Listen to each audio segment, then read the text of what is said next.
नमस्कार, कहानी बहरल में आपका स्वागत है। लीजिए पेश है आचार्य चतुरसेन शास्त्री द्वारा लिखित उपन्यास वैशाली की नगर वधू भाग 1।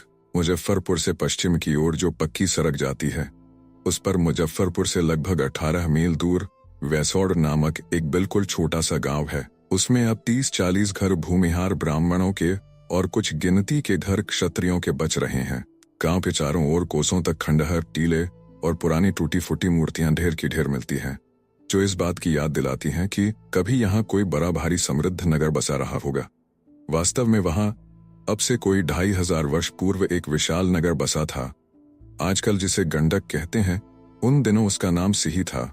आज यह नदी यद्यपि इस गांव से कई कोस उत्तर की ओर हटकर बह रही है, किंतु उन दिनों ये दक्षिण की ओर इस वैभवशालिनी नगरी के चरणों को चूमती हुई दधिवारा के निकट गंगा में मिल गई थी। इस विशाल नगरी का नाम वैशाली था। यह नगरी अति समृद्ध थी। उसमें 7,777 प्रासाद, 7,777 कूटागार, 7,777 आराम और 7,777 पुष्करिणियां थीं। धनजन से परिपूर्ण यह नगरी तब अपनी शोभा की समता नहीं रखती थी। यह लिच्छवियों के वज्जी संघ की राजधानी थी। विदेह राज्य टूटकर यह वज्जी संघ बना था। इस संघ में विदेह, लिच्छवी, क्षात्रिक, वज्जी, उग्र, भोज, इक्ष्वाकु और कौरव ये 8 कुल सम्मिलित थे, जो अष्टकुल कहलाते थे। इनमें प्रथम 4 प्रधान थे। विदेहों की राजधानी मिथिला, लिच्छवियों की वैशाली, क्षात्रिकों की कुंडपुर और वज्जियों की कोडलाग थी। अष्टकुल के संयुक्त लिच्छवियों का यह संघवरात्य संकरों का संघ था और इनका यह गणतंत्र पूर्वी भारत में तब एकमात्र आदर्श और सामर्थ्यवान संघ था, जो प्रतापी मगध साम्राज्य की उस समय की सबसे बड़ी राजनीतिक और सामरिक बाधा थी। नगरी के चारों ओर काठ का तिहरा कोट था, जिसमें स्थान स्थान पर गोपुर और प्रवेश द्वार बने हुए थे। गोपुर बहुत ऊंचे थे और उन पर खड़े होकर मीलों तक देखा जा सकता था। प्रहरीगण हाथों में पीतल के तूर्य ले इन्हीं पर खड़े पहरा दिया करते थे। आवश्यकता होते ही वे उन्हें बजाकर नगर को सावधान कर देते और प्रतिहार तुरंत नगर रक्षकों को संकेत कर देते। इसके बाद आनन फानन सैनिक हलचल नगर के प्रकोष्ठों में दिखने लगती थी। सहस्रों भीमकाय योद्धा लोह वर्म पहने, शस्त्र सज्जित, धनुष बाण लिए, खड्ग चमकाते, चंचल घोड़ों को दौड़ाते प्राचीर के बाहरी भागों में आ जुटते थे। वज्जी संघ का शासन एक राज परिषद करती थी, जिसका चुनाव हर 7वें वर्ष उसी अष्टकुल में से होता था। निर्वाचित सदस्य परिषद में एकत्र होकर वज्जी चैत्यों, वज्जी संस्थाओं और राज्य व्यवस्था का पालन करते थे। शिल्पियों और सेठियों के नगर में पृथक संघ थे। शिल्पियों के संघ श्रेणी कहते थे और प्रत्येक श्रेणी का संचालन उसका जेठक करता था। जल, थल और अट्वी के नियामकों की श्रेणियां पृथक थीं। नगर में श्रेणियों के कार्यालय और निवास पृथक पृथक थे। बाहरी वस्तुओं का क्रय विक्रय भी पृथक पृथक हट्टियों में हुआ करता था, परंतु श्रेणियों का माल अंतरायण में बिकता था। सेठियों के संघ निगम कहते थे। सब निगमों का प्रधान नगर सेठी कहता था और उसकी पद मर्यादा राजनीतिक और औद्योगिक दृष्टि से अत्यंत महत्वपूर्ण होती थी। वत्स, कोसल, काशी और मगध साम्राज्य से घिरा रहने तथा श्रावस्ती से राजगृह के मार्ग पर अवस्थित रहने के कारण यह स्वतंत्र नागरिकों का नगर उन दिनों व्यापारिक और राजनीतिक संघर्षों का केंद्र बना हुआ था। देश देश के व्यापारी, जौहरी, शिल्पकार और यात्री लोगों से यह नगर सदा परिपूर्ण रहता था। श्रेष्ठ चत्वर में जो यहाँ का प्रधान बाजार था, जौहरियों की बड़ी बड़ी कोठियां थीं, जिनकी व्यापारिक शाखाएं समस्त उत्तराखंड से दक्षिणापथ तक फैली हुई थीं। सुदूर पतित्थान से माहिष्मती, उज्जैन, कोनर्द, विदिशा, कौशाम्बी और साकेत होकर पहाड़ की तराई के रास्ते सेतव्य, कपिलवस्तु, कुशीनारा, पावा, हस्तिग्राम और भंडग्राम के मार्ग से बड़े बड़े सार्थवाह वैशाली से व्यापार स्थापित किए हुए थे। पूर्व से पश्चिम का रास्ता नदियों द्वारा था। गंगा में सहजाती और यमुना में कौशाम्बी पर्यंत नावें चलती थीं। वैशाली से मिथिला के रास्ते गांधार को, राजगृह के रास्ते सौवीर को तथा भरुकच्छ के रास्ते बर्मा को और पतित्थान के रास्ते बेबीलोन तथा चीन तक भी भारी भारी सार्थवाह जल और थल पर चलते रहते थे। ताम्रपर्णी, स्वर्णद्वीप, यवद्वीप आदि सुदूर पूर्व के द्वीपों का यातायात चंपा होकर था। श्रेष्ठ चत्वर में बड़े बड़े दुकानदार स्वच्छ परिधान धारण किए, पान की गिलौड़ियां कल्लों में दबाए, हंस हंस कर ग्राहकों से लेन देन करते थे। जौहरी पन्ना, लाल, मूंगा, मोती, पुखराज, हीरा और अन्य रत्नों की परीक्षा तथा लेन देन में व्यस्त रहते थे। निपुण कारीगर अनगढ़ रत्नों को शान पर चढ़ाते, स्वर्णाभरणों को रंगीन रत्नों से जड़ते और रेशम की डोरियों में मोती गूंथते थे। कंधी लोग केसर के थैले हिलाते, चंदन के तेल में गंध मिलाकर इत्र बनाते थे, जिनका नागरिक खुला उपयोग करते थे। रेशम और बहुमूल्य महीन मलमल के व्यापारियों की दुकान पर बेबीलोन और फारस के व्यापारी लंबे लंबे लबादे पहने भीड़ की भीड़ पड़े रहते थे। नगर की गलियां संकरी और तंग थीं, और उनमें गगनचुंबी अट्टालिकाएं खड़ी थीं, जिनके अंधेरे और विशाल तहखानों में धन कुबेरों की अतुल संपदा और स्वर्ण रत्न भरे पड़े रहते थे। संध्या के समय सुंदर वाहनों, रथों, घोड़ों, हाथियों और पालकियों पर नागरिक नगर के बाहर सैर करने राजपथ पर आ निकलते थे। इधर उधर हाथी झूमते बढ़ा करते थे, और उनके अधिपति रत्नाभरणों से सज्जित अपने दासों तथा शरीर रक्षकों से घिरे चला करते थे। दिन निकलने में अभी देर थी। पूर्व की ओर प्रकाश की आभा दिखाई पड़ रही थी। उसमें वैशाली के राजप्रासादों के स्वर्ण कलशों की धूमिल स्वर्ण कांति बड़ी प्रभावोत्पादक दीख पड़ रही थी। मार्ग में अभी अंधेरा था। राजप्रासाद के मुख्य तोरण पर अभी प्रकाश दिख रहा था। पार्श्व के रक्षा गृहों में प्रहरी और प्रतिहार पड़े सो रहे थे। तोरण के बीचों बीच एक दीर्घकाय मनुष्य भाले पर टेक दिए ऊँघ रहा था। धीरे धीरे दिन का प्रकाश फैलने लगा। राजकर्मचारी और नागरिक इधर उधर आने जाने लगे। किसी किसी हरमे से मृदुल तंतुवाद्य की झंकार के साथ किसी आरोह अवरोह की कोमल तान सुनाई पड़ने लगी। प्रतिहारों का एक नया दल तोरण पर आ पहुंचा। उसके नायक ने आगे बढ़कर भाले के सहारे खड़े ऊँघते मनुष्य को पुकार कर कहा, सावंत महानामन, सावधान हो जाओ और घर जाकर विश्राम करो। महानामन ने सजग होकर अपने दीर्घकाय शरीर का और भी विस्तार करके एक जोर की अंगड़ाई ली, और तुम्हारा कल्याण हो नायक कहकर वह अपना भाला पृथ्वी पर टेकता हुआ तृतीय तोरण की ओर बढ़ गया। सप्तभूमि राजा प्रासाद के पश्चिम की ओर प्रासाद का उपवन था, जिसकी देखरेख नायक महानामन के ही सुपुर्द थी। यहीं वह अपनी प्रौढ़ा पत्नी के साथ 38 वर्ष से अकेला एकरस आंधी पानी सर्दी गर्मी में रहकर गण की सेवा करता था। अभी भी वह नींद में ऊँघता हुआ झूम झूम कर चला जा रहा था। अभी प्रभात का प्रकाश धूमिल था। उसने आगे बढ़कर आम्रकुंज में एक आम्र वृक्ष के नीचे एक श्वेत वस्तु पड़ी रहने का भान किया। निकट जाकर देखा, एक नवजात शिशु स्वच्छ वस्त्र में लिपटा हुआ अपना अंगूठा चूस रहा है। आश्चर्यचकित होकर महानामन ने शिशु को उठा लिया। देखा कन्या है। उसने कन्या को उठाकर हृदय से लगाया और अपनी स्त्री को वह कन्या देकर कहा, देखो, आज इस प्रकार हमारे जीवन की एक पुरानी साध मिटी। और वह उसी आम्र कानन में उस एकाकी दंपति की आंखों के आगे शशि किरण की भांति बढ़ने लगी। उसका नाम रखा गया अम्बपाली, उसी आम्र वृक्ष की स्मृति में जहां से उसे पाया गया था। 11 बरस बाद वैशाली के उत्तर पश्चिम 25 तूस पर अवस्थित एक छोटे से ग्राम में एक वृद्ध अपने घर के द्वार पर प्रातः काल के समय दातुन कर रहा था। पैरों की आहट सुनकर उसने पीछे की ओर देखा। चंपक पुष्प की कली के समान 11 वर्ष की एक अति सुंदरी बालिका, जिसके घुंघराले बाल हवा में लहरा रहे थे, दौड़ती हुई बाहर आई और वृद्ध को देखकर उससे लिपटने के लिए लपकी, किंतु पैर फिसलने से गिर गई। गिरकर रोने लगी। वृद्ध ने दातुन फेंक दौड़कर बालिका को उठाया, उसकी धूल झाड़ी और उसे हृदय से लगा लिया। बालिका ने रोते रोते कहा, बाबा, देखा है तुमने रोहन का वह कंचुक? वह कहता है तेरे पास नहीं है ऐसा। वैशाली की सभी लड़कियां वैसा ही कंचुक पहनती हैं। मैं भी वैसा ही कंचुक लूंगी बाबा। वृद्ध की आंखों में पानी और होंठों पर हास्य आया। उसने कहा, अच्छा, मैं तुझे वैशाली से वैसा ही कंचुक मंगा दूंगा बेटी। पर बाबा, तुम्हारे पास दम्म कहाँ है? वैसा बढ़िया चमकीला कंचुक 6 दम्म में आता है, जानते हो? हाँ, जानता हूँ। वृद्ध की भ्रिकुटी कुंचित हुई और ललाट पर चिंता की रेखा पड़ गई। वृद्ध की पत्नी को मरे 8 साल बीत चुके थे। उसके बाद कन्या की परिचर्या में बाधा पड़ती देख सावंत महानामन राजसेवा त्याग कर अपने ग्राम में आ कन्या की सेवा शुश्रूषा में अबाध रूप से लगे रहते थे। अम्बपाली को उन्होंने इस भांति पाला था जैसे पक्षी चुग्गा देकर अपने शिशु को पालता है। अब उनकी छोटी सी कमाई की क्षुद्र पूंजी यत्न से खर्च करने पर भी समाप्त हो गई थी। यहाँ तक कि पत्नी की स्मृति रूप जो 2-4 आभरण थे, वे भी एक एक करके उसकी उदर गुहा में पहुंच चुके थे। अब आज जैसे उसने देखा, उसके प्राणों की पुतली यह बालिका जीवन में आगे बढ़ रही है। उसकी अभिलाषाएं जागृत हो रही हैं और भी जागृत होंगी। यही सोचकर वृद्ध महानामन चिंतित हो उठे, किंतु उन्होंने हंसकर तड़ातड़ 3-4 चुंबन बालिका के लिए और गोद से उतार कर कहा, वैसा ही बढ़िया कंचुक ला दूंगा बेटी। बालिका खुश होकर तितली की भांति घर में भाग गई और वृद्ध की आंखों से 2-3 बूंद गर्म आंसू टपक पड़े। वे चिंतित भाव से बैठकर सोचने लगे, एक बार फिर वैशाली चलकर पुरानी नौकरी की याचना की जाए। वृद्ध का बाहुबल थक चुका था, किंतु क्या किया जाए। कन्या का विचार सर्वोपरि था, परंतु वृद्ध के चिंतित होने का केवल यही कारण न था। लाख वृद्ध होने पर भी उसकी भुजा में बल था, बहुत था। पर उसकी चिंता थी बालिका का अप्रतिम सौंदर्य। सहस्राधिक बालिकाएं भी क्या उस पारिजात कुसुमतुल्य कुंद कलिका के समान हो सकती थीं?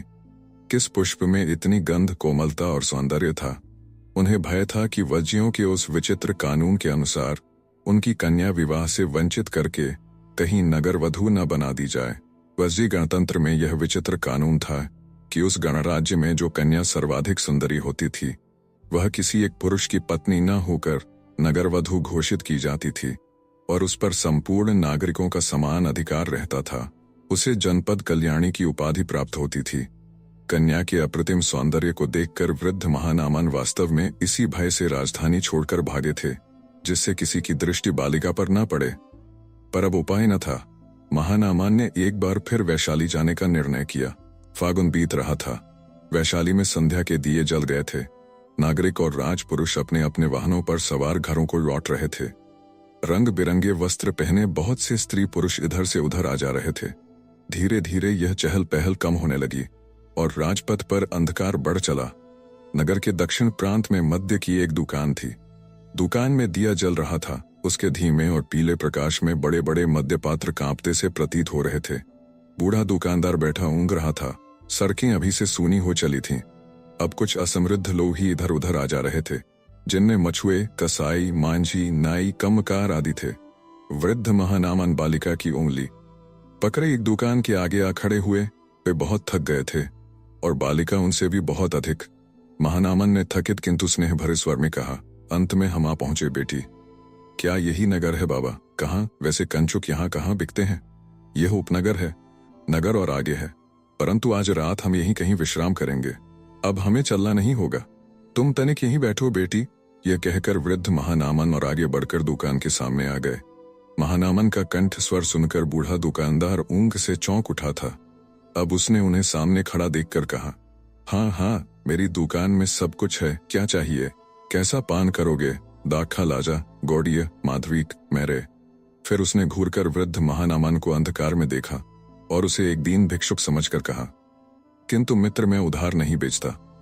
दम या कहापण पास हो तो निकालो। वृद्ध महानामन ने एक कदम आगे बढ़कर कहा, तुम्हारा कल्याण हो नागरिक, परंतु मुझे पान नहीं, आश्रय चाहिए। मेरे साथ मेरी बेटी है। हम लोग दूर से चले आ रहे हैं। यहाँ कहीं निकट में विश्राम मिलेगा। मैं शुल्क दे सकूंगा। बूढ़े दुकानदार ने संदेह से महानामन को देखते हुए कहा, शुल्क तुम दे सकते हो? सो तो है, परंतु भाई तुम हो कौन? जानते हो, वैशाली में बड़े बड़े ठग और चोर दस्यु नागरिक का वेश बनाकर आते हैं। वैशाली की संपदा ही ऐसी है भाई। मैं सब देखते देखते बूढ़ा हुआ हूँ। वह और भी कुछ कहना चाहता था, परंतु इसी समय दो तरुण बातें करते करते उसकी दुकान पर आ खड़े हुए। बूढ़े ने सावधान होकर दीपक के धुंधले प्रकाश में देखा। दोनों राजवर्गीय पुरुष हैं। उनके वस्त्र और शस्त्र अंधेरे में भी चमक रहे थे। बूढ़े ने नम्रतापूर्वक हाथ जोड़कर कहा, श्रीमानों को क्या चाहिए? गौड़िया, माधवीक, दक्खा? अरे पहले दस्यु की बात कह। कहाँ है दस्यु? बोल। आगंतुक में से एक तरुण ने अपना खड्ग हिलाते हुए कहा। बूढ़े की घिघी बंद गई। उसने हाथ जोड़कर कहा, दस्यु की बात कुछ नहीं श्रीमान, यह बूढ़ा ग्रामीण कहीं से आकर रात भर के लिए विश्राम खोजता है। मुझे भय है। नहीं नहीं श्रीमान, मैं कभी भय नहीं करता, किसी से भी नहीं, परंतु मुझे संदेह हुआ, कौन जाने कौन है यह। महाराज, आप तो देखते ही हैं कि वैशाली का महावैभव यहाँ बड़े बड़े दस्युओं को खींच लाता है। बकबक मत कर बूढ़े। उसी तरुण ने खड्ग चमकाते हुए कहा, उन सब दस्युओं को मैं आज ही पकड़ूंगा। ला माधवीक दे। दोनों आगंतुक अब आसनों पर बैठ गए। बूढ़ा चुपचाप मद्य ढालने लगा। अब आगंतुक ने महानामन की ओर देखा, जो अभी चुपचाप अंधेरे में खड़े थे। अम्बपाली थककर घुटनों पर सिर रखकर सो गई थी। दीपक की पीत प्रभा उसके पीले मुख पर खेलती हुई काली अलकावलियों पर पड़ रही थी। तरुण आगंतुक ने महानामन को सिर से पैर तक देखा और फिर अम्बपाली पर जाकर उसकी दृष्टि स्थिर हो गई। उसने वृद्ध महानामन से कहा, बूढ़े कहाँ से आ रहे हो? दूर से। साथ में यह कौन है? मेरी बेटी है। बेटी है? कहीं से उड़ा तो नहीं लाए हो? यहाँ वैशाली में ऐसी सुंदर लड़कियों के खूब दाम उठते हैं। कहो बेचोगे? वृद्ध महानामन बोले। नहीं। क्रोध से उनके नथुने फूल उठे और होंठ संपुटित हो गए। वह निश्चल खड़े रहे। कहने वाले ने वह सब नहीं देखा। उसके होठों पर एक हास्य नाच रहा था, दूसरा साथी माधवी पी रहा था। पात्र खाली करके अब वह बोला। उसने हंसकर साथी से कहा, क्यों ब्याह करोगे? दूसरा ठहाका मारकर हंसा। नहीं नहीं नहीं, मुझे एक दासी की आवश्यकता है, छोटी सी एक सुंदर दासी। वह फिर महानामान की ओर घूमा। महानामान धीरे धीरे वस्त्र के नीचे खड्ग खींच रहा था। देखकर आगंतुक चौंका। वृद्ध महानामन ने शिष्टाचार से सिर झुकाया। उसने कहा, नायक, तुम्हारे इस राज परिच्छद का मैं अभिवादन करता हूं। तुम्हें मैं पहचानता नहीं। तुम कदाचित मेरे मित्र के पुत्र, पौत्र अथवा नाती होगे। अब से 11 वर्ष पूर्व मैं भी एक सेना का नायक था। यही राज परिच्छद जो तुम पहने हो, मैं पूरे 42 साल तक पहन चुका हूं। उसकी मर्यादा मैं जानता हूं और मैं चाहता हूं कि तुम भी जानो। इसके लिए मुझे तुम्हारे प्रस्ताव का उत्तर इस खड्ग से देने की आवश्यकता हो गई, जो अब पुराना हो गया और इन हाथों का अभ्यास और शक्ति भी नष्ट हो गई है। परंतु कोई हानि नहीं। आयुष्मान, तुम खड्ग निकालो और तनिक कष्ट उठाकर आगे बढ़कर उधर मैदान में आ जाओ। यहाँ लड़की थककर सो गई है, ऐसा न हो शस्त्रों की झनकार से वह जग जाए। तरुण मद्यपात्र हाथ में ले चुका था। अब वृद्ध महानामन की यह अतर्कित वाणी सुन उसने हाथ का मद्यपात्र फेंक खड्ग निकाल लिया और उछलकर आगे बढ़ा। तरुण का दूसरा साथी कुछ प्रौढ़ था। उसने हाथ के संकेत से साथी को रोककर आगे बढ़कर बूढ़े से कहा, आप यदि कभी वैशाली की राज सेना में नायक रह चुके हैं तो आपको नायक चंद्रमणि का भी स्मरण होगा। चंद्रमणि, निस्संदेह वे मेरे परम सुहृद थे। नायक चंद्रमणि क्या अभी हैं? महानामन ने 2 कदम आगे बढ़कर कहा, हैं, यह तरुण उन्हीं का पुत्र है। आपका नाम क्या है भंते? महानामन ने खड्ग कोश में रख लिया, कहा, मेरा नाम महानामन है। यदि यह आयुष्मान मित्रवर चंद्रमणि का पुत्र है तो अवश्य ही इसका नाम हर्षदेव है। युवक ने धीरे से अपना खड्ग वृद्ध के पैरों में रख कर कहा, मैं हर्षदेव ही हूं भंते, मैं आपका अभिवादन करता हूं। वृद्ध ने तरुण को छाती से लगाकर कहा, अरे पुत्र, मैंने तो तुझे अपने घुटनों पर बैठाकर खिलाया है। आह, आज मैं बर्भागी सिद्ध हुआ। नायक के दर्शन हो सकेंगे तो अवश्य, पर अब वे हिलडुल नहीं सकते। पक्षाघात से पीड़ित हैं भंते, किंतु आप मुझे क्षमा दीजिए। इसकी कुछ चिंता न करो आयुष्मान। तो मैं कल प्रातः काल मित्र चंद्रमणि से मिलने आऊंगा। कल? नहीं नहीं, अभी। मैं अच्छी तरह जानता हूं आप थके हुए हैं और वह बालिका। कैसी लज्जा की बात है भंते, मैंने गुरुतर अपराध। वृद्ध ने हंसते हंसते युवक को फिर छाती से लगाकर उसका क्षोभ दूर किया और कहा, वह मेरी कन्या अम्पाली है। मैं समझ गया भंते, पितृकरण ने बहुत बार आपके विषय में चर्चा की है। चलिए अब घर। रात्रि आप यूं राजपथ पर व्यतीत न करने पाएंगे। महानामन ने और विरोध नहीं किया। बालिका को जगाकर दोनों तरुणों के साथ उन्होंने धीरे धीरे नगर में प्रवेश किया। उस दिन वैशाली में बड़ी उत्तेजना फैली थी। सूर्योदय के साथ ही ठठ के ठठ नागरिक संथागार की ओर जा रहे थे। संथागार की ओर जाने वाला राजमार्ग मनुष्यों से भरा हुआ था। पैदल, अश्वारोही, रथों और पालकियों पर सवार सभी प्रकार के पुरुष थे। उनमें नगर सेट्ठी, श्रेणिक और सामंत पुत्र भी थे। संथागार का प्रांगण विविध वाहनों, मनुष्यों और उनके कोलाहल से परिपूर्ण था। बहुत से नागरिक और सेट्टपुत्र संथागार की स्वच्छ संगमरमर की सीढ़ियों पर बैठे थे। बहुत से खुले मैदान में अपने अपने वाहनों को थामे उत्सुकता से भवन की ओर देख रहे थे। अनेक सामंत पुत्र अपने अपने शस्त्र चमकाकर और भाले ऊंचे करके चिल्ला चिल्लाकर उत्तेजना प्रकट कर रहे थे। वहां उस समय सर्वत्र अव्यवस्था फैली हुई थी और लोग आपस में मनमानी बातें कर रहे थे। उनके बीच से होते हुए गण सदस्य अपने अपने वाहनों से उतरकर चुपचाप गंभीर मूर्ति धारण किए सभा भवन में जा रहे थे। दंतधर आगे आगे उनके लिए रास्ता करते और द्वारपाल पुकार कर उनका नाम लेकर उनका आगमन सूचित कर रहे थे। संथागार का सभा मंडप मत्स्य देश के उज्ज्वल श्वेत मरमर का बना था और उसका फर्श चिकने और प्रतिबिंबित काले पत्थर का बना था। उसकी छत 108 खंभों पर आधारित थी। ये खंभे भी काले पत्थर के बने थे। सभा भवन के चारों ओर भीतर की तरफ 999 हाथी दांत की चौकियां रखी थीं, जिन पर अपनी अपनी नियुक्ति के अनुसार 8 कुल के सभ्यगण आकर चुपचाप बैठ रहे थे। भवन के बीचों बीच सुंदर चित्रित हरे रंग के पत्थर की एक वेदी थी, जिस पर 2 बहुमूल्य स्वर्ण खचित चांदी की चौकियां रखी थीं। एक पर गणपति सुनंद बैठते थे और दूसरी पर महाबलाधिकृत सुमन। ये दोनों ही आसन अभी खाली थे। गणपति और महाबलाधिकृत अभी संथागार में नहीं आए थे। वेदी के ऊपर सोने के दंडों पर चंदोवा तना था, जिस पर अद्भुत चित्रकारी हो रही थी और बीच में रंगीन पताकाएं फहरा रही थीं।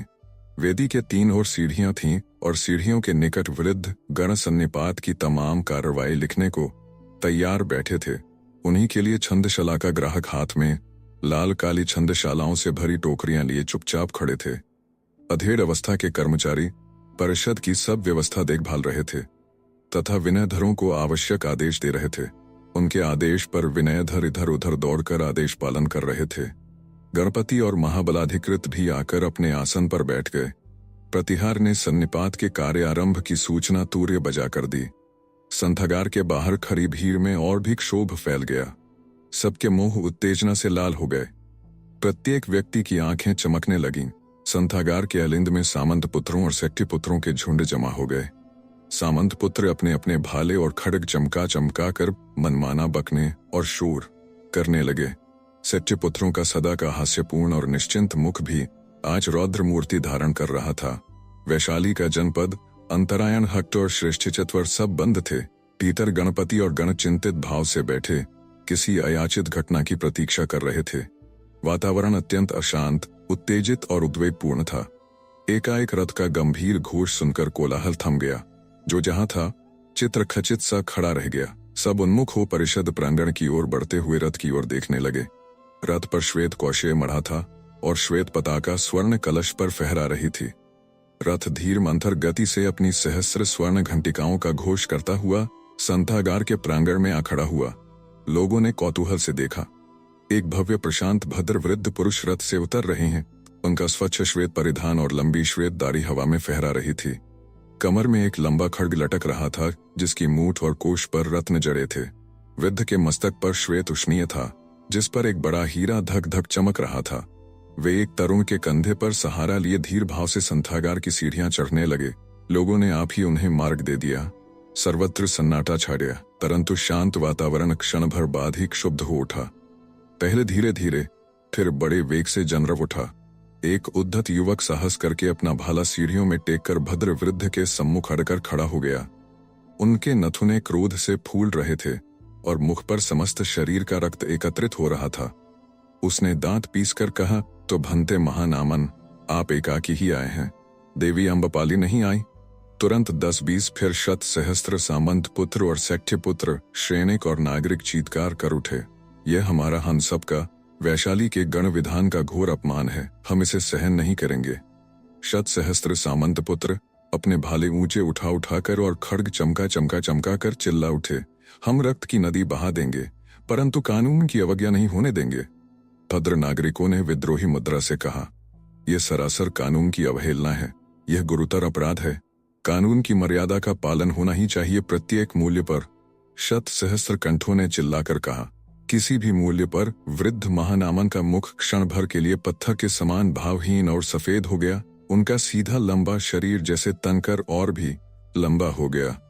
उन्मुक्त वायु में उनके श्वेत वस्त्र और श्वेत दाढ़ी लहरा रही थी और उष्णीश पर बंधा हीरा धक धक चमक रहा था। उनकी गति रुकी, वे तनिक विचलित हुए और उनकी कमर में बंधा खड्ग खड़खड़ा उठा। उनका हाथ खड्ग की मूठ पर गया। किसी अतर्कित शक्ति से युवक सहमकर पीछे हट गया और वृद्ध महानामन उसी धीर मंथर गति से सीढ़ियां चढ़ संथागार के भीतर जाकर वेदी के सम्मुख खड़े हो गए। एक बार संथागार में सर्वत्र सन्नाटा छा गया। कंटेगण सुनंद ने कहा, भंतेगण सुने, आज जिस गुरुतर कार्य के लिए अष्टकुल का गण सन्निपात हुआ है वह आप सब जानते हैं। मैं आप सबसे प्रार्थना करूंगा कि आप सब शांति और व्यवस्था भंग न करें और उत्तेजित न हो। ऐसा होगा तो हमें सन्निपात भंग करने को विवश होना पड़ेगा। अब सबसे पहले मैं आयुष्मान गणपूरक से यह जानना चाहता हूं कि आज सन्निपात में कितने सदस्य उपस्थित हैं। गणपूरक ने उत्तर दिया, कुल 902 हैं। भंतेगण वसजी के प्रत्येक गण को आज के सन्निपात की सूचना दे दी गई थी और अब जितने सदस्य उपस्थित हो सकते थे उपस्थित हैं। सदस्यों में से कोई पागल तो नहीं है, हो तो पास वाले आयुष्मान सूचित करें। परिषद में सन्नाटा रहा। गणपति ने कहा, कोई रोगी, उन्मत्त या मद्य पिए हों तो भी सूचना करें। सर्वत्र सन्नाटा रहा। गणपति ने कहा, अब भंतेगण सुने।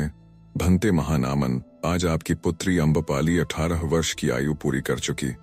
वैशाली जनपद ने उसे सर्वश्रेष्ठ सुंदरी निर्णीत किया है, इसलिए वज्जी गणतंत्र के कानून अनुसार उसे यह परिषद वैशाली की नगरवधु घोषित करना चाहती है और आज उसे वैशाली की जनपद कल्याणी का पद देना चाहती है। गण सन्निपात की आज्ञा है कि वह आज से सार्वजनिक स्त्री की भांति जीवन व्यतीत करे। इसी से आज उसे संथागार में उपस्थित होकर अष्टकूल के गण सन्निपात के सम्मुख शपथ ग्रहण करने की आज्ञा दी गई थी। उसके अभिभावक की हैसियत से आप पर उसे गण सन्निपात के सम्मुख उपस्थित करने का दायित्व है। अब आप क्या देवी अम्बपाली को गण सन्निपात के सम्मुख उपस्थित करते हैं और उसे वैधानिक रीति पर घोषित वैशाली की नगरवधु स्वीकार करते हैं? महानामन ने एक बार संपूर्ण सन्निपात को देखकर आंखें नीची कर ली। वे कुछ झुके और उनके होंठ कांपे, परंतु फिर तुरंत ही वे तनकर खड़े हो गए और बोले, भंते, मैं स्वयं लिच्छवी हूं और मैंने 42 वर्ष वज्जी संघ की निष्ठापूर्वक सेवा इस शरीर से इसी खड्ग के द्वारा की है। अनेक बार मैंने इन भुजदंडों के बल पर वैशाली गणतंत्र के दुर्धर्ष शत्रुओं को दलित करके कठिन समय में वैशाली की लाज रखी है। मैंने सदैव ही वज्जी संघ के विधान, कानून और मर्यादा की रक्षा की है और अब भी करूंगा। यह प्रत्येक नागरिक का कर्तव्य है कि वह कानून की मर्यादा का पालन करे। महानामन इतना कहकर चुप हो गए। उनके होठ जैसे आगे कुछ कहने में असमर्थ होकर जड़ हो गए। उन्होंने आंखें फैलाकर परिषद भवन में उमड़ती उत्तेजित भीड़ को देखा, जिनकी जलती हुई आंखें उन्हीं पर लगी थीं।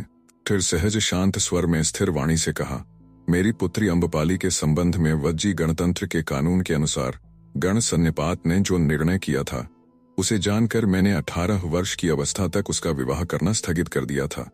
अब बीच ही में सामंत पुत्र चिल्ला उठे, स्थगित कर दिया था। इसका क्या अर्थ है? यह संदिग्ध बात है।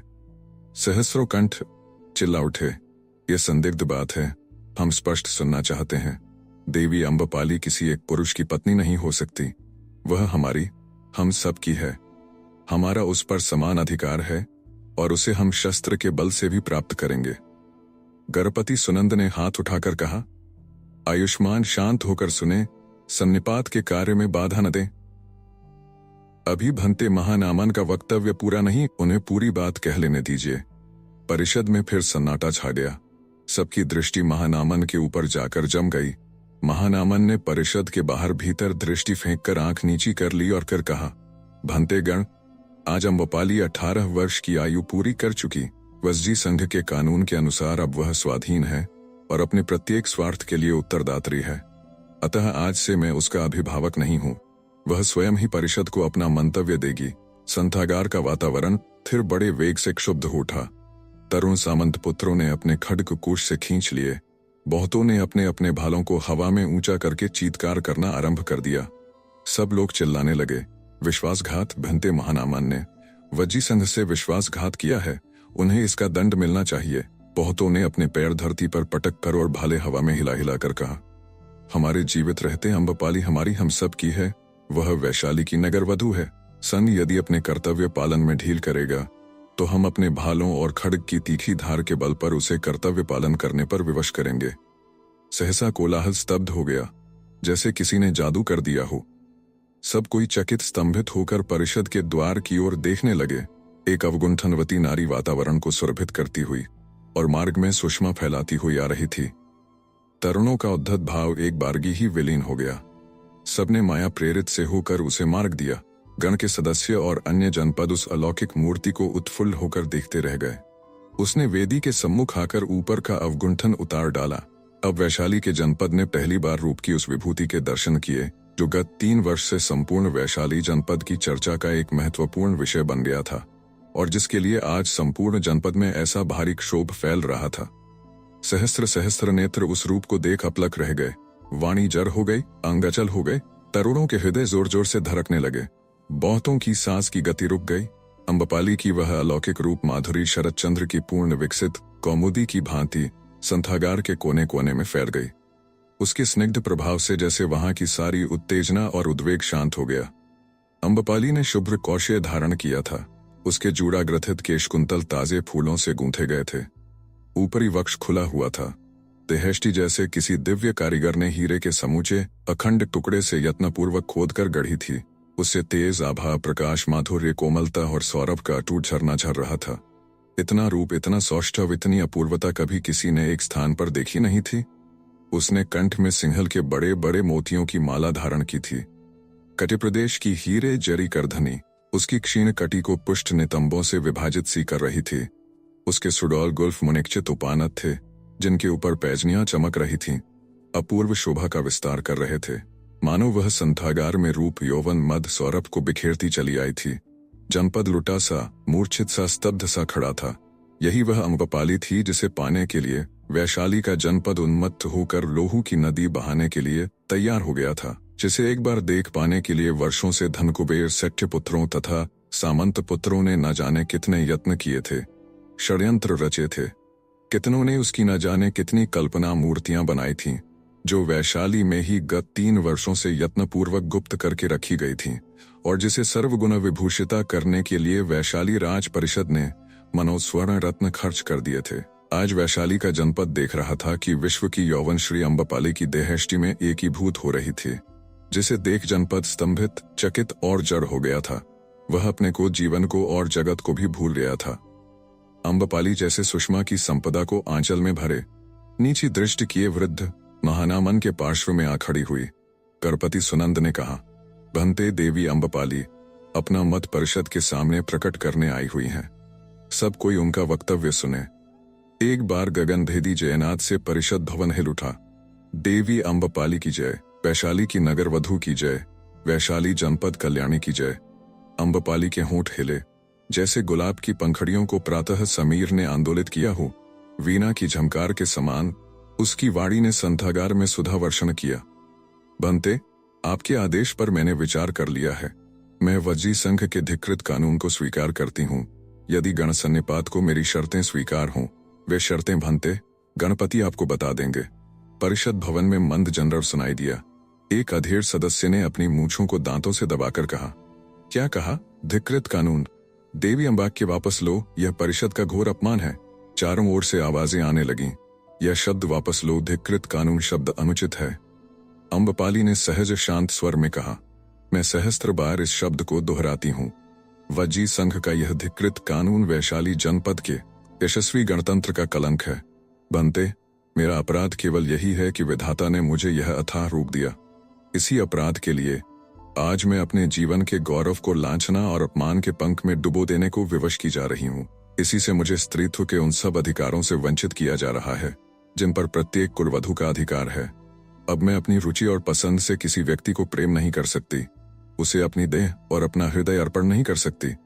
अपना स्नेह से भरा हृदय और रूप से लथपथ यह अधम देह लेकर अब मैं वैशाली की हाट में ऊंचे नीचे दाम में इसे बेचने बैठूंगी। आप जिस कानून के बल पर मुझे ऐसा करने को विवश कर रहे हैं, वह एक बार नहीं लाख बार धिकृत होने योग्य है, जिसे आज ये स्त्रैण तरुण सामंत पुत्र अपने खड्ग की तीखी धार और भालों की नोक के बल पर अक्षुण्ण और सुरक्षित रखा चाहते हैं, और ये सट्य पुत्र अपनी रत्न राशि जिस पर लुटाने को दृढ़ प्रतिज्ञ है। अम्बपाली यह कहकर रुकी। उसका अंग कांप रहा था और वाणी तीखी हो रही थी। परिषद भवन में सन्नाटा था। उसने फिर कहा, भंते, मैं अपना अभिप्राय निवेदन कर चुकी। यदि सन्निपात को मेरी शर्तें स्वीकार हों, तो मैं अपना सतीत्व, स्त्रीत्व, मर्यादा, यौवन, रूप और देह आपके इस धिकृत कानून के अर्पण करती हूँ। यदि आपको मेरी शर्तें स्वीकार न हो, तो मैं नीलपद्म प्रासाद में आपके वधिकों की प्रतीक्षा करूंगी।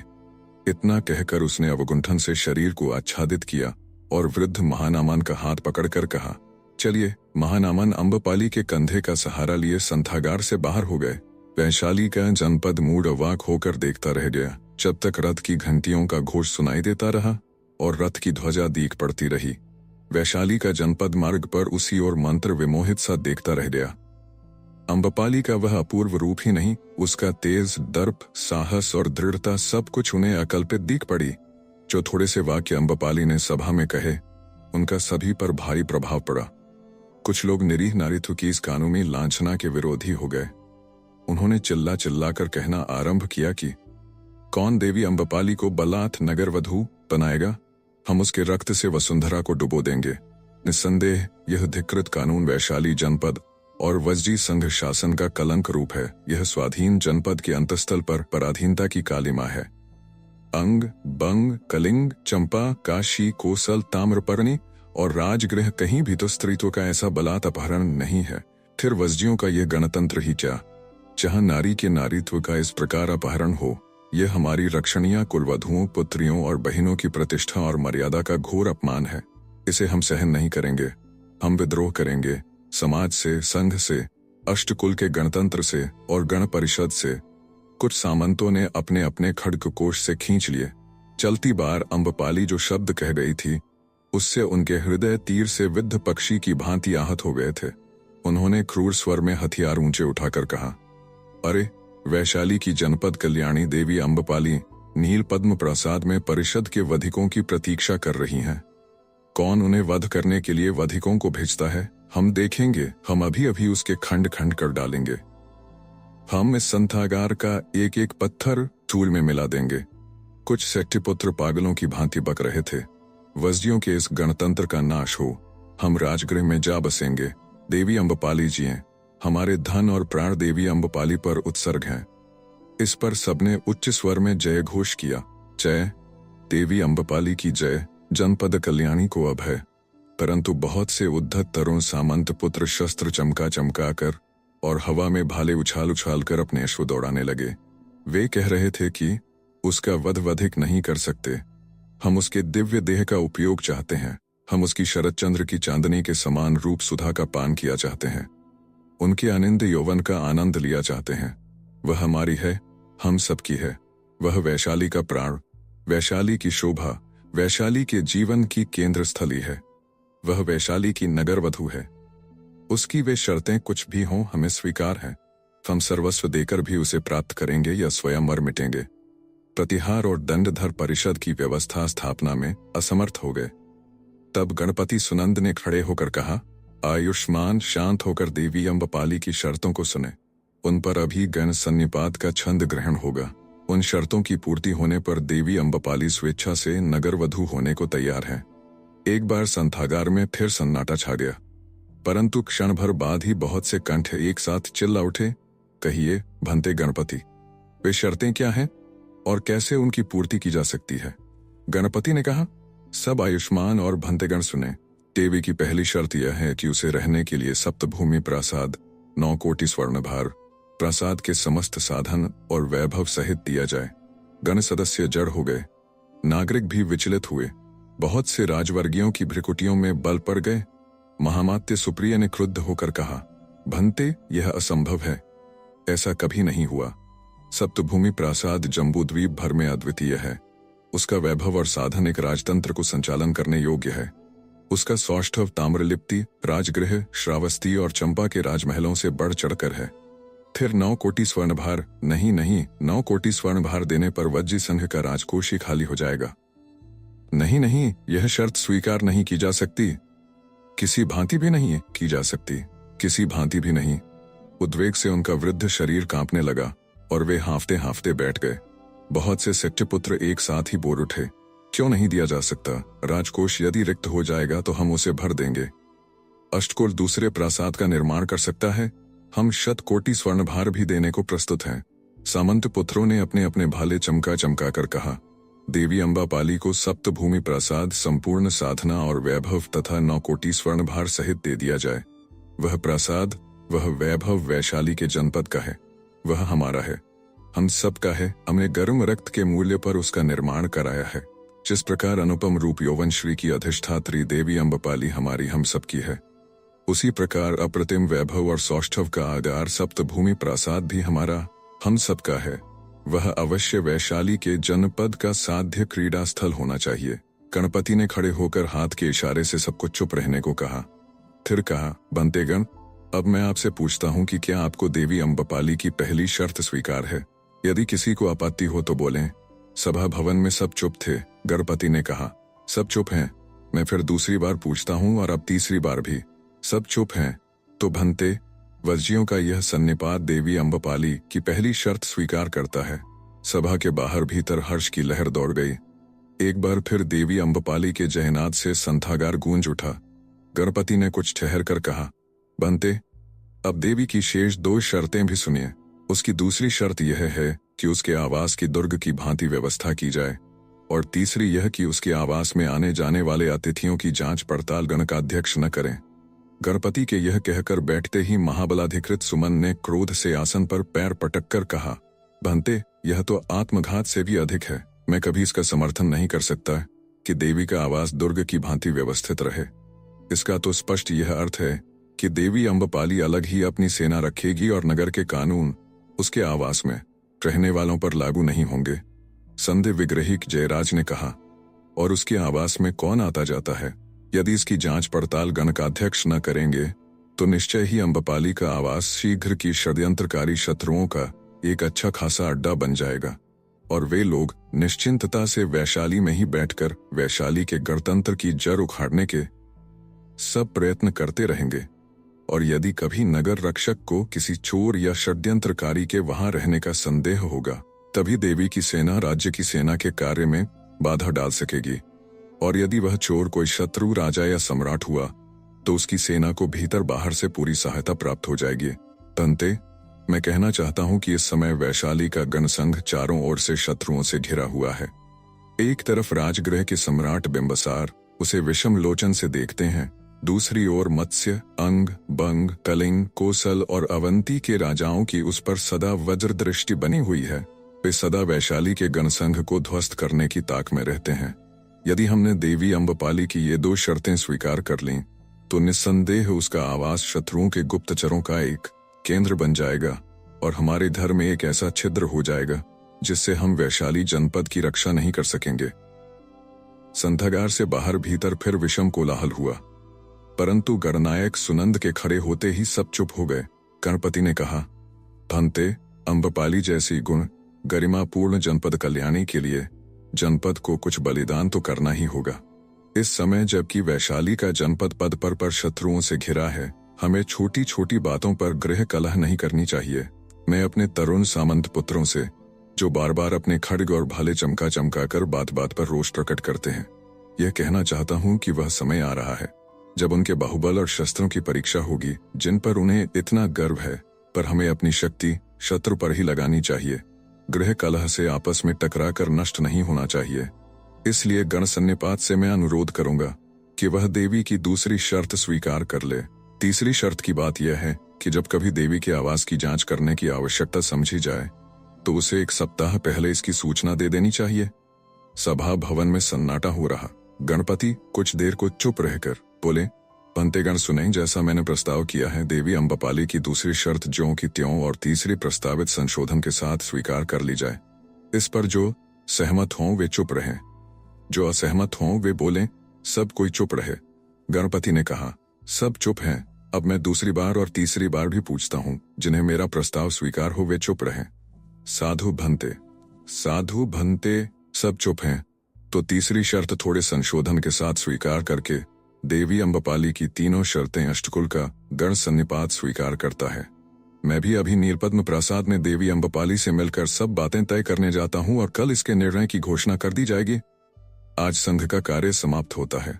गणपति के आसन त्यागते ही एक बार तीव्र कोलाहल से संथागार का भवन गूंज उठा और सामंत पुत्र तथा नागरिक भांति भांति की बातें करते परिषद भवन से लौटे। नील पद्म प्रासाद नील पद्म सरोवर के बीचों बीच बना था। प्रासाद का बाहरी ढेरा और फर्श मत्स्य देश के श्वेतमरमर का था, किंतु उसकी दीवारों पर ऊपर से नीचे तक विविध रंगीन रत्नों की पच्चीकारी हो रही थी। बाहरी प्रांगण से प्रासाद तक एक प्रशस्त किंतु सुंदर पुल था, जिसके दोनों ओर स्वर्ण दंड लगे थे। नील पद्म सरोवर का जल वास्तव में नीलमणि के समान स्वच्छ और चमकीला था और उसमें पारस्य देश से यत्नपूर्वक लाए हुए बड़े बड़े नील पद्म सदा खिले रहते थे। सरोवर में बीच बीच में कृत्रिम निवास बनाए गए थे। इन पक्षियों का कलरव निर्मल जल में नील पद्मों की शोभा और उस पर प्रासाद की कांपती हुई परछाई देखते ही बनती थी। परिषद की अतिथि रूप देवी अम्बपाली इसी प्रासाद में आजकल निवास कर रही थी। सरोवर के तट पर एक स्वच्छ मरमर की वेदी पर देवी अम्बपाली विषण्णवदना बैठी संध्या काल में सुदूर एक क्षीण तारे को एकटक देख रही थी। अनेक प्रकार के विचार उसके मन में उदय हो रहे थे। वह सोच रही थी अपना भूत और भविष्य। एक द्वंद्व उसके भीतर तक चल रहा था। आज से 7 वर्ष पूर्व 11 वर्ष की बालिका के रूप में जब उसने वैशाली की पौर में संध्या के बढ़ते हुए अंधकार में पिता की उंगली पकड़कर प्रवेश किया था, उसने नवीन जीवन, नवीन चहल पहल, नवीन भाव देखे थे। नायक चंद्रमणि की कृपा से उसके पिता को उसकी नष्ट संपत्ति और तिप्त पद मिल गया था, और अब उसके उद्ग्रीव यौवन और विकसित जीवन की क्रीड़ा के दिन थे। सब वैभव उसे प्राप्त थे। भाग्य उसके साथ असाधारण खेल खेल रहा था। जो बालिका एक दिन 6 दम के कंचुक के लिए लालायित हो गिली आंखों से पिता से याचना कर चुकी थी, आज जीवन के ऐसे संघर्ष में आ पड़ी थी जिसकी कदाचित ही कोई युवती संभावना कर सकती है। वैशाली का जनपद आज उसके लिए क्षुब्ध था, और अष्टकुल के एक महासंकट को टालने की शक्ति केवल उसी में थी। एक दिन उसके अज्ञात में धृष्टता पूर्वक जिस हर्षदेव ने उसके पिता से उसके संबंध में उपहास किया था, उसी हर्षदेव की प्रणयाभिलाषा उसने एक बार अपनी कच्ची मति में आंखों में हंसकर स्वीकार कर ली थी। उस स्वीकृति में कितना विवेक और कितना अज्ञान था, इसका विश्लेषण करना व्यर्थ है। परंतु जब उन दोनों के बूढ़े पिता पुरातन मैत्री और नवीन कृतज्ञता के पाश में बंध कर उनके विवाह का वचन दे चुके, तब से वे हर्षदेव को आंखों में हाँ और होठों में ना भरकर कितनी बार तंग कर चुकी थी, इसके इतिहास पर अनायास ही उसका ध्यान जा पहुंचा था। उसकी अप्रतिम रूप राशि को वैशाली के जनपद से छिपाने के सभी प्रयत्न, सभी सतर्कता व्यर्थ हुई। प्रभात की धूप की भांति उसके रूप की ख्याति बढ़ती ही गई, और अंततः वह वैशाली के घर घर की चर्चा की वस्तु बन गई। तब से कितने सामंत पुत्रों ने अयाचित रूप से उसके लिए द्वंद्व युद्ध किए, कितने सख्य पुत्रों ने उसे एक बार देख पाने भर के लिए हीरा मोती रत्न और स्वर्ण की राशि जिस तिस को दी, पर अम्बपाली को जनपद में कोई देख न सका। ज्यों ज्यों दिन बीतते गए, अम्बपाली के रूप की सैकड़ों काल्पनिक कहानियां वैशाली के घर घर कही जाने लगीं, और इस प्रकार अम्बपाली वैशाली जनपद की चर्चा का मुख्य विषय बन गई।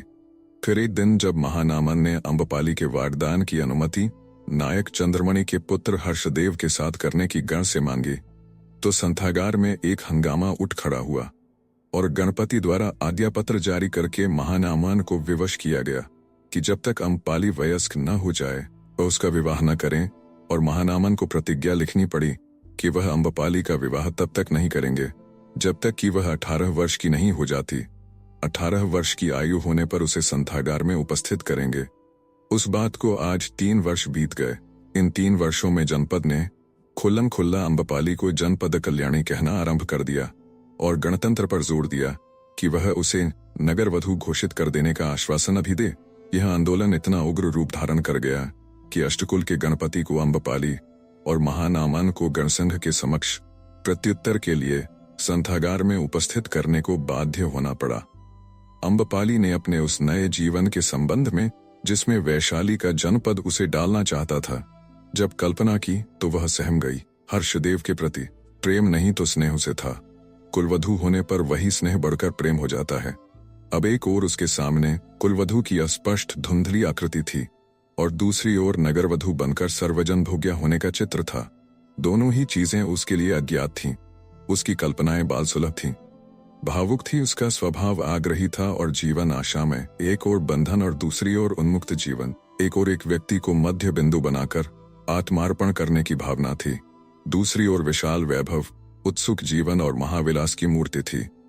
उसका विकसित साहसी हृदय द्वंद्व में पड़ गया, और उसने अपनी 3 शर्तें परिषद में रख दी।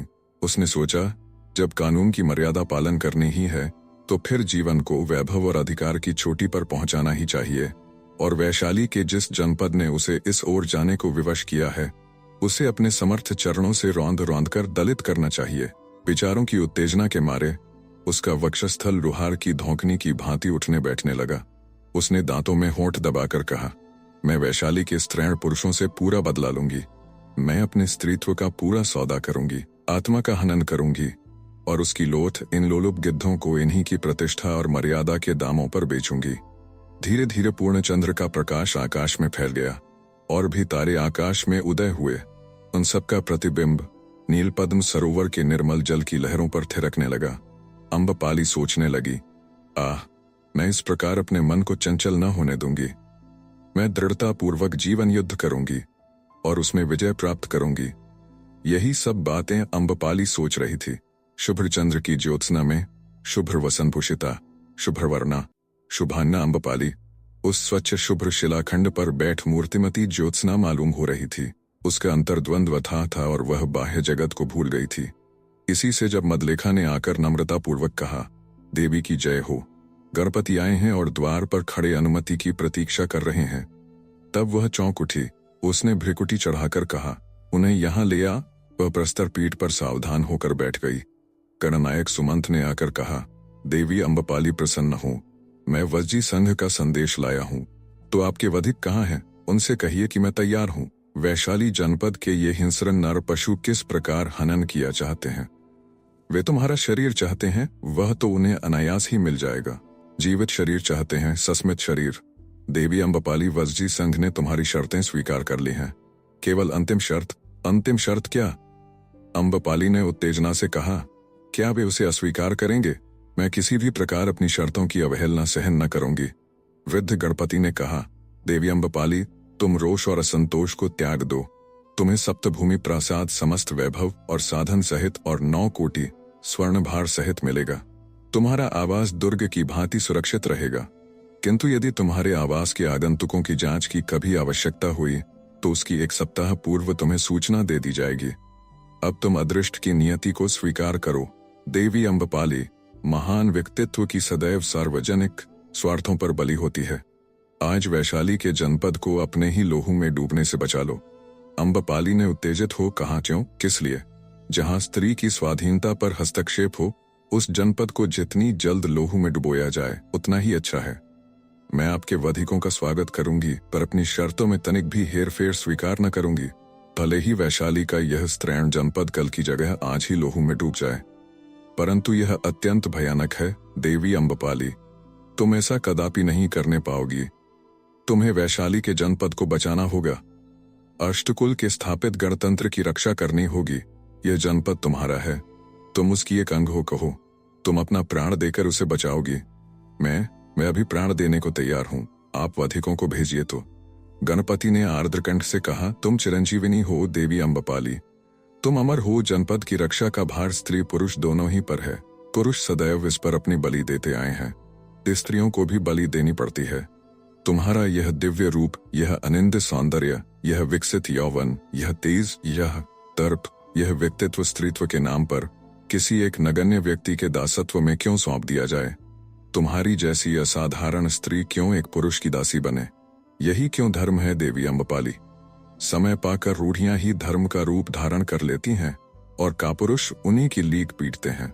स्त्री अपना तन मन प्रचलित रूढ़ी के आधार पर एक पुरुष को सौंपकर उसकी दासी बन जाती है और अपनी इच्छा, अपना जीवन उसी में लगा देती है। वह तो साधारण जीवन है। पर देवी अम्बपाली, तुम असाधारण स्त्री रत्न हो, तुम्हारा जीवन भी असाधारण ही होना चाहिए। तो इसीलिए वैशाली का राष्ट्र मेरी देह को आक्रांत किया चाहता है, क्यों? अम्बपाली ने होंठ चबाकर कहा। इसीलिए, वृद्ध गणपति ने स्थिर मुद्रा में कहा, देवी अम्बपाली, वैशाली का जनपद अप्रतिम सप्तभूमि प्रासाद, 9 कोटि स्वर्ण भार और प्रासाद की सब सज्जा, रत्न, वस्त्र और साधन तुम्हें दे रहा है। तुम्हें दुर्ग में सम्राट की भांति शासक रहने की प्रतिष्ठा दे रहा है। यह सब प्रतिष्ठा है देवी अम्बपाली, जो आज तक वज्जी संघ के अष्टकुलों में से किसी गण को, यहाँ तक कि गणपति को टी प्राप्त नहीं हुई। अब और तुम चाहती क्या हो? तो ये मेरा मूल्य ही है ना? इसे लेकर मैं देह वैशाली जनपद के अर्पण कर दूं। आप यही तो कहने आए हैं। निस्संदेह मेरे आने का यही अभिप्राय है देवी अम्बपाली, किंतु अभी जो तुम्हें अटूट संपदा मिल रही है, यही तुम्हारा मूल्य नहीं है। यह तो उसका एक क्षुद्र भाग है। विश्व की बड़ी बड़ी संपदाएं और बड़े बड़े सम्राटों के मस्तक तुम्हारे चरणों पर आ गिरेंगे। तुम स्वर्ण, रत्न, प्रतिष्ठा और श्री से लद जाओगी। इस सौभाग्य को, इस अवसर को मत जाने दो देवी अम्बपाली। तो आप यह एक सौदा कर रहे हैं, किंतु यदि मैं यह कहूं कि मैं अपनी देह का सौदा नहीं करना चाहती, मैं हृदय को बाजार में नहीं रख सकती, तब आप क्या कहेंगे? गणपति ने संयत स्वर में कहा, मैं केवल सौदा ही नहीं कर रहा हूं देवी, मैं तुमसे कुछ बलिदान भी चाहता हूं, जनपद कल्याण के नाते। सोचो तो, इस समय वैशाली का जनपद किस प्रकार चारों ओर से संकट में घिरा हुआ है। शत्रु उसे ध्वस्त करने का मौका ताक रहे हैं, और अब तुम ही एक ऐसी केंद्रित शक्ति बन सकती हो जिसके संकेत पर वैशाली जनपद के शक्य पुत्रों और सामंत पुत्रों की क्रिया शक्ति अवलंबित होगी। तुम ही उनमें आशा, आनंद, उत्साह और उमंग भर सकोगी। तुम ही इन तरुणों को एक सूत्र में बांध सकोगी। वैशाली के तरुण तुम्हारे एक संकेत से, एक स्निग्ध कटाक्ष से वह कार्य कर सकेंगे जो अष्टकुल का गणसंघ तथा संथागार के संपूर्ण राजपुरुष मिलकर भी नहीं कर सकते।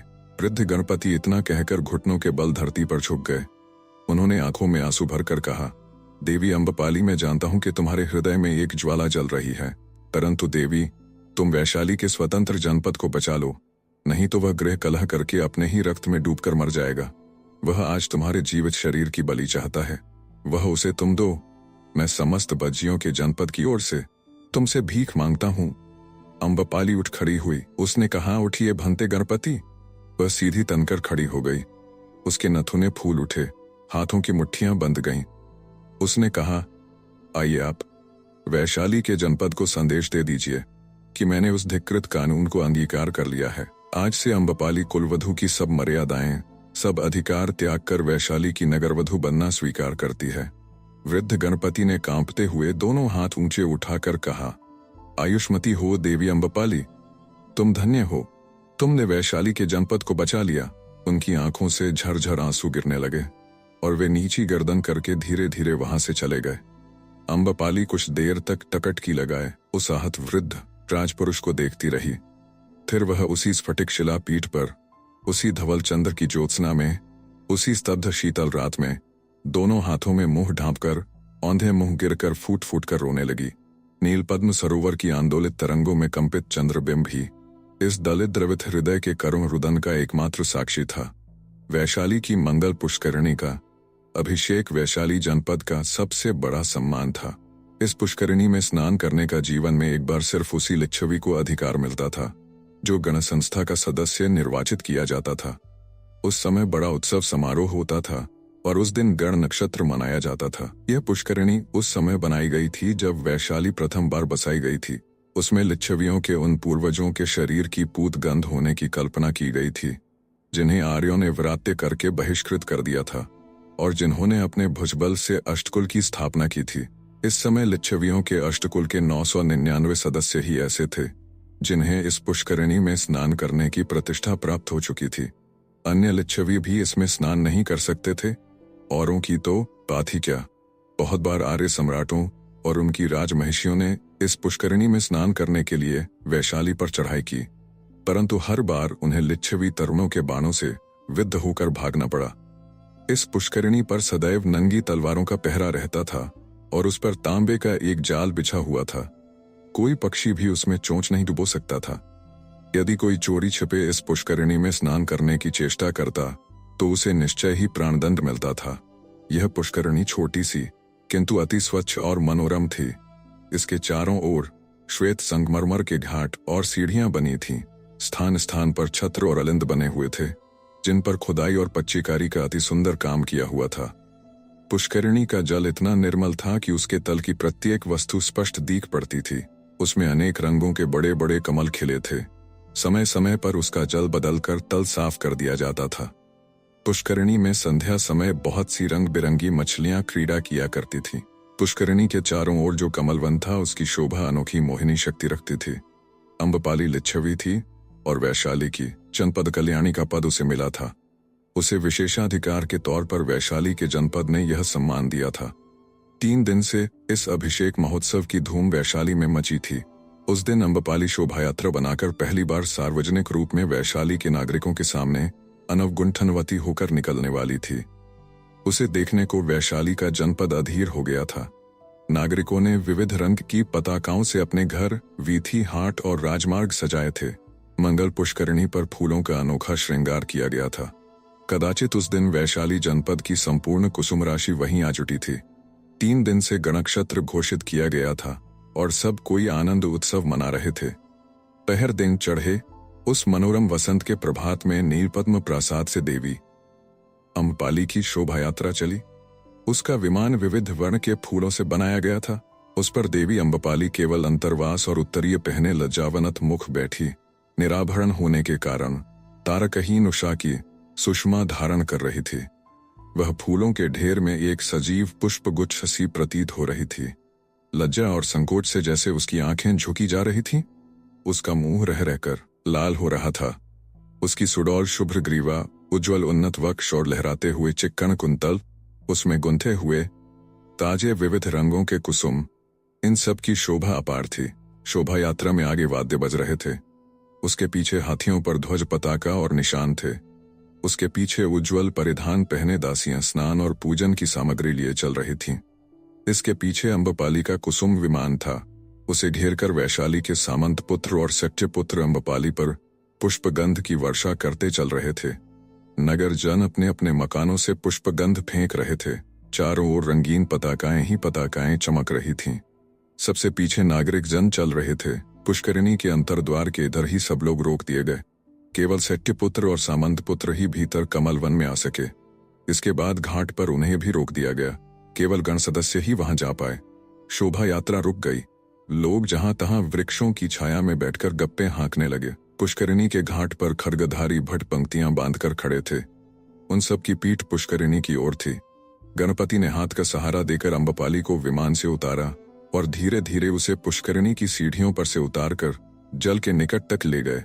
फिर उन्होंने पुष्करिणी का पवित्र जल हाथ में लेकर अम्बपाली की अंजलि में दिया और कहा, कहो देवी अम्बपाली, मैं वज्जी संघ के अधीन हूँ। अम्बपाली ने ऐसा ही कहा। तब गणपति उसे जल में और एक सीढ़ी उतारकर घुटनों तक पानी में खड़े होकर बोले, कहो देवी अम्बपाली, मैं वैशाली के जनपद की हूँ। अम्बपाली ने ऐसा ही कहा।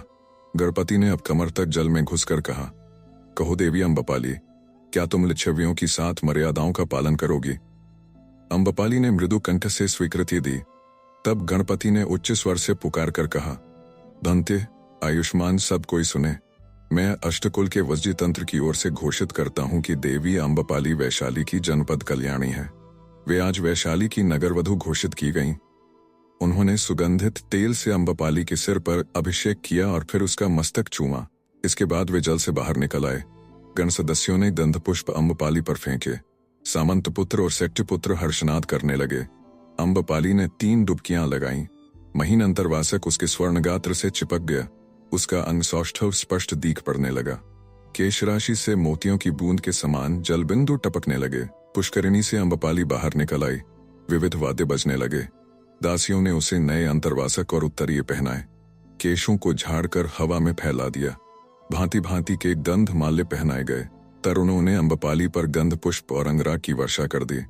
फिर अम्बपाली को पारस्य देश के सुंदर बिछावन पर बैठाया गया। अब गणभोज प्रारंभ हुआ। गण के प्रत्येक सदस्य ने अम्बपाली की पत्तल से कुछ खाया।